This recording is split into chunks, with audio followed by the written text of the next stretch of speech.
Hello दोस्तों, आपका हमारे YouTube चैनल पे स्वागत है। आज के इस वीडियो में हम DSSB द्वारा जो असिस्टेंट टीचर प्राइमरी की वैकेंसी निकलती है उसके लिए एजुकेशन क्वालिफ़िकेशन क्या मांगा जाता है, एक्सपीरियंस रिक्वायर्ड होता है या नहीं होता है, पे स्केल क्या दिया जाता है, एज लिमिट क्या होती है और उसके रिक्रूटमेंट रूल के बारे में डिस्कस करेंगे। तो आइए स्टार्ट करते हैं अपने इस वीडियो को। तो सबसे पहले हम ये देखते हैं कि जो एजुकेशन क्वालिफ़िकेशन है इस पोस्ट के लिए क्या मांगी जाती है। जो एसेंशियल क्वालिफ़िकेशन है वो क्या है, सीनियर सेकेंडरी और its equivalent with at least 50% marks. आपके पास जो सीनियर सेकेंडरी है वो आपकी 50% मार्क्स से पास होनी चाहिए। And 2 year diploma in elementary education, ठीक है, आपके पास 2 साल का डिप्लोमा होना चाहिए एजुकेशन में और वो भी रिकॉग्नाइज बोर्ड से। या फिर senior secondary with at least 45 marks and 2 year diploma in elementary education in according with the NCTE। NCTE recognised होना चाहिए जहाँ से भी आपने ये डिप्लोमा किया है।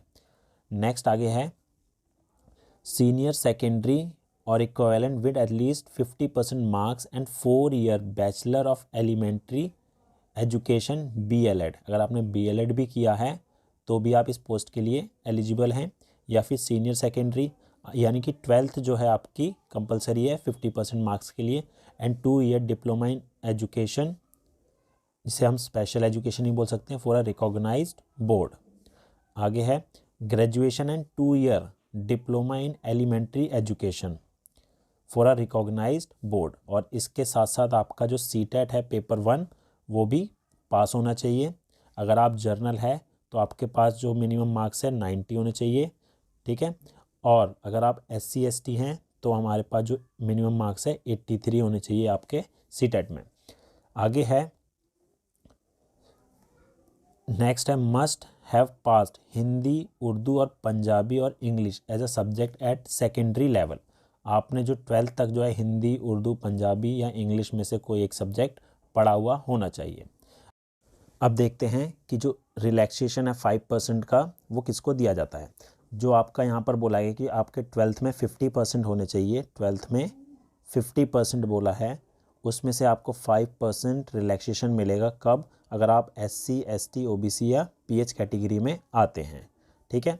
इसके आगे हमारे पास है एक्सपीरियंस। तो इसके लिए एक्सपीरियंस हमारे पास हो या ना हो उससे कोई ज़रूरत नहीं है, ये एसेंशियल नहीं है। आगे है इसका जो पे स्केल होता है वो कितना है, ग्रेड पे 4200 का ग्रेड पे है और ये B ग्रेड की पोस्ट होती है। अब एज लिमिट देख लेते हैं इसका कि एज लिमिट क्या होती है। तो जिसकी मैक्सिमम एज है आपकी 30 साल की होनी चाहिए। Age relaxation will be given as per the regarding age relaxation given below as para 6। तो यहाँ पर जो एज रिलैक्सेशन है वो किस किस को दिया जाएगा वो अभी हम नीचे डिस्कस करेंगे। अब हम देखते हैं कि जो दिल्ली के स्कूल में गेस्ट टीचर और कॉन्ट्रेक्चुअल टीचर काम कर रहे हैं उनके लिए क्या क्या एज रिलैक्सेशन दिया गया है। तो ये देखते हैं। तो यहाँ पर बोला गया है गेस्ट टीचर और contract teachers only those who have not availed age relaxation in previous recruitment. जिन्होंने इससे पहले एज रिलैक्सेशन नहीं लिया है उनके लिए है, क्योंकि इसमें जो आप एज रिलैक्सेशन ले सकते हैं वो 1 टाइम ही ले सकते हैं। बोला गया the contractual employees working against teaching post will be eligible for 1 time relaxation in upper age limit up to maximum period of 5 years. इसमें जो मैक्सिमम एज रिलैक्सेशन मिलता है वो 5 साल का ही मिल सकता है, ठीक है। उसके लिए भी कंडीशन बोली गई है।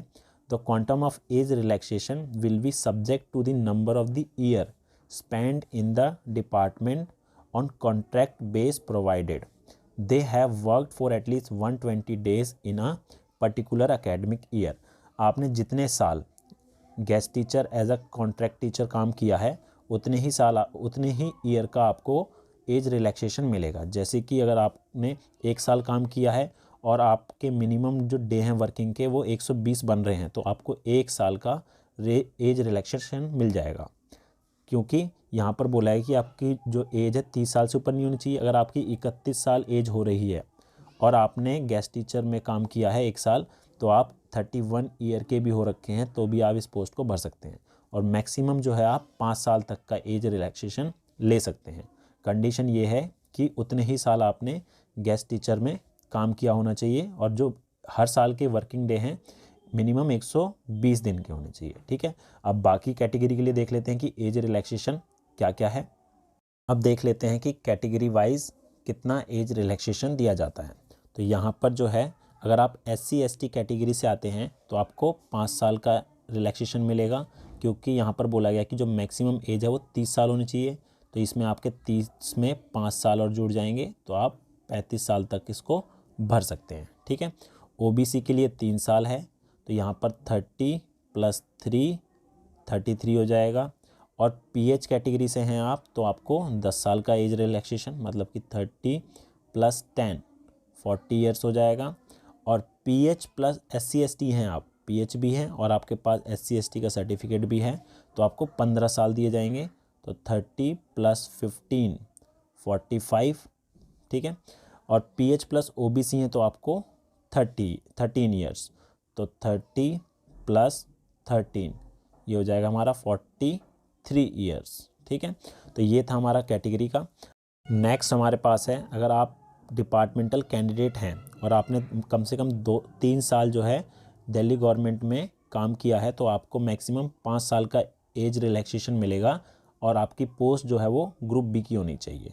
ठीक है, up to 40 year of age, 45 year for SC/ST, 43 year for OBC, for group C post. अगर आप ग्रुप सी के पोस्ट पे हैं, ठीक है, अगर आपने ग्रुप सी की पोस्ट ज्वाइन कर रखी है गवर्नमेंट में, तो आपको जो एज रिलैक्सेशन है इस बेस पे मिलेगा। अगर SC/ST हैं तो आप 45 साल तक भर सकते हैं, और OBC हैं तो 43। ठीक है, आगे देखते हैं। आगे अगर आप गेस्ट टीचर और कॉन्ट्रेक्चुअल टीचर हैं, इसके बारे में अभी हम डिस्कस कर चुके हैं कि अगर आप गेस्ट टीचर हैं तो आपको ये 1 टाइम ही एज रिलैक्सेशन मिलेगा। ठीक है, उसके लिए कंडीशन ये है कि आपका जो वर्किंग डे है साल में वो 120 दिन के होने चाहिए, और आप मैक्सिमम जो है वो 5 साल के लिए ही एज रिलैक्सेशन ले सकते हैं। 5 ईयर्स का एज रिलैक्सेशन ले सकते हैं अगर आपने 5 साल काम किया है डिपार्टमेंट में गेस्ट टीचर के। ठीक है, तो आगे देखते हैं।